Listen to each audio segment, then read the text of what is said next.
Today you're going to take the second part of the Common Formative Assessment.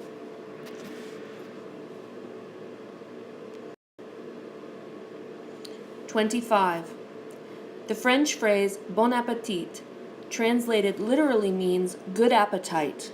In English, when someone wishes you bon appétit before you eat, which is most likely the best English translation of the phrase?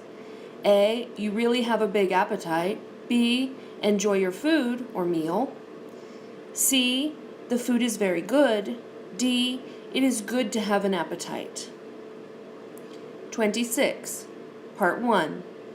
What is the meaning of the Latin root ject, as in the word projectile? Part 2. Give an additional word that uses the Latin root ject. Write your answer in your answer document. 27. A thesaurus would give which of the following words as a synonym for bafflement? A. Defeat. B. Bewilderment. C. Tension. D. Reduction.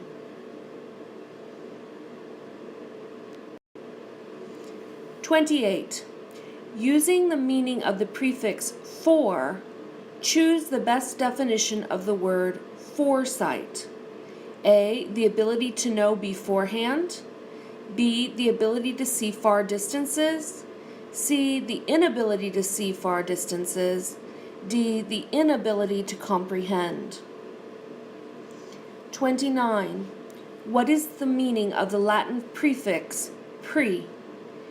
A. Except. B. In advance. C. In favor of. D. Seldom.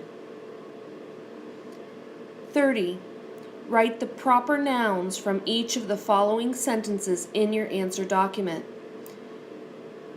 Part 1. Before we arrived in Bakersfield, the conductor came through the train. Part 2.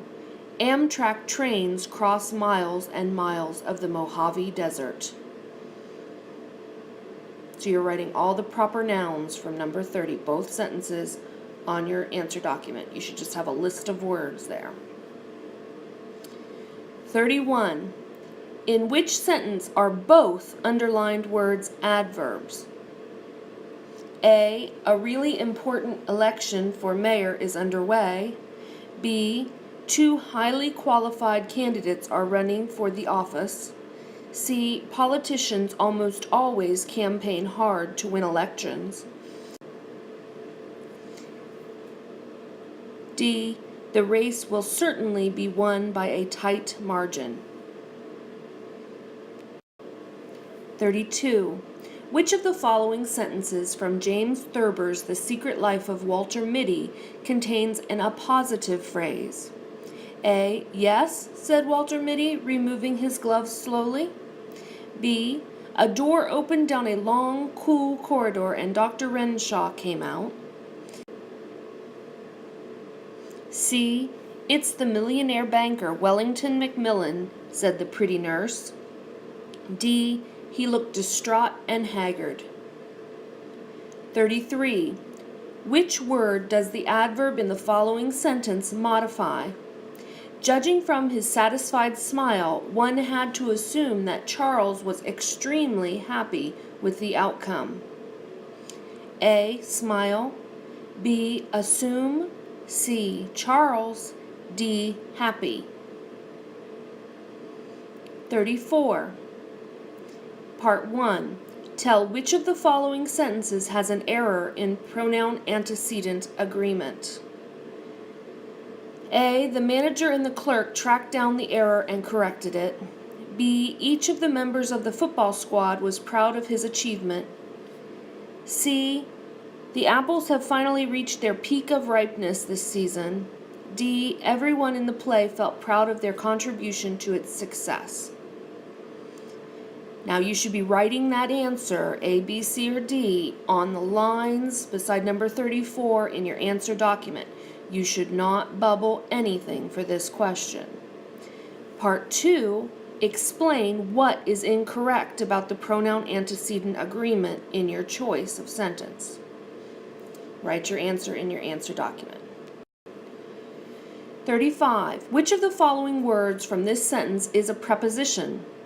The rain fell steadily while we huddled in our tent awaiting sunshine. A. While. B. In.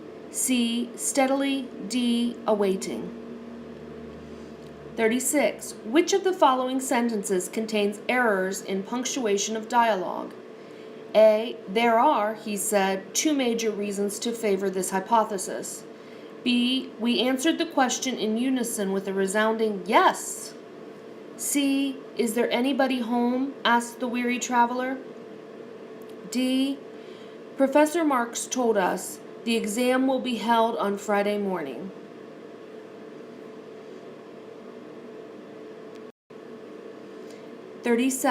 Part 1. One of the following items is a sentence fragment. Identify the fragment and write its letter in your answer document. A. In order to truly show love and to use love to change the world. B. People who truly love one another do not change. C. The most important thing, one that can alter our lives, is love. D. He learned that only love can conquer evil. So which one of those, A, B, C, or D, is a fragment? Then write that letter on the lines beside 37 in your answer document. You're not bubbling anything. Part 2, correct the sentence fragment so that it is a complete sentence. Write your answer in the answer document. 38. Which sentence contains an error in the use of the possessive case of personal pronouns? A. Is this copy of the textbook your? B. We did not mind their laughing at the jokes. C. Our relatives were late in arriving. D. In such a case as hers, the judge favored leniency. 39. Which of the following sentences is a compound sentence? A. The Herald, a prominent newspaper, had been in business for more than 100 years. B. When it first began publishing back in the late 1800s, the circulation was only 500 papers daily. C. However, circulation grew and grew, reaching 100,000 papers by 1998. D. Then, people began reading the news online. Circulation fell drastically and the paper folded.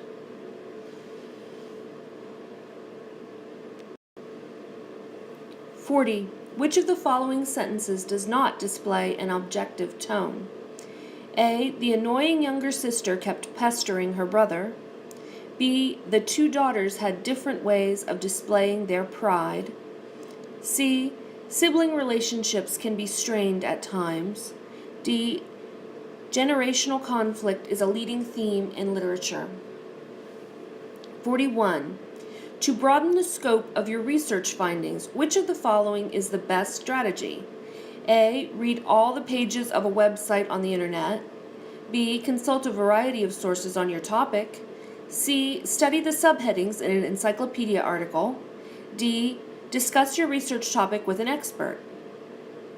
42. If you were assigned an informal autobiographical essay in which the audience for your essay is a group of classmates and friends your own age, which of the following phrases would best describe an appropriate tone for your essay? A. Scholarly and thorough. B. Light and friendly. C. Silly and ironic. D. Objective and analytical. 43. Which of the following is the best example of a thesis statement for a compare and contrast essay? A. Achilles and Odysseus are nothing alike. B. Achilles and Odysseus, two of Homer's epic heroes, have very different temperaments.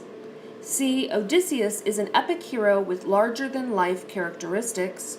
D. The Iliad and the Odyssey are two epic poems by the ancient Greek poet Homer. 44. What is the purpose of a newspaper editorial? A. To persuade readers of the editor's opinion. B. To provide entertainment for readers. C. To discuss the history of a current issue or event. D. To provide a solution to a controversial issue. 45. If you were writing a brief profile of Rosa Parks explaining why you admire her, Which of the following sentences would make the best thesis statement? A. In 1955, Rosa Parks refused to give up her seat on a bus. B. Rosa Parks' refusal to give up her seat sparked the Montgomery bus boycott. C. Many people believe that Rosa Parks was a great woman. D. Rosa Parks showed the country how one act of courage can make a difference. 46. When writing an essay about how to conduct a meeting, which of the following items is the most important pre-writing strategy? A. Make a list of who will be attending the meeting. B. Organize the steps for conducting a meeting in a logical order. C. Compile a list of visual aids to use while conducting a meeting. D. Explain the importance of conducting an orderly meeting. 47. If you were writing a cause and effect essay on the effects of pesticides on the environment, which of the following sources would be most useful? A. An article in a scientific journal. B. A brochure from a fertilizer company. C. A worker at a local garden shop. D. A newspaper article. 48. Which answer choice does not indicate that the words are a direct quote from Lady Bird Johnson's A White House Diary? A. It all began so beautifully. B. It all began so beautifully, she wrote. C. Lady Bird Johnson wrote, it all began so beautifully. D. Lady Bird Johnson wrote that it all began so beautifully. 49. Which word contains the Latin root meaning dip or plunge? A. Submerge. B. Immortal. C. Myth. D. Flowing. Number 50. Your school district is considering a proposal that would require all high school students to earn a community project credit before graduation. To earn this credit, students would have to donate at least 12 hours to an approved project, such as community recycling. You are planning an article for the newspaper about your opinion on this new requirement. Write a claim and 3 supporting statements you would use in your article. Write your answer in your answer document. So you need a claim about what you think about that and 3 supporting statements to go with it. And that's it. You're done with Common Quarterly Assessments for English for the year.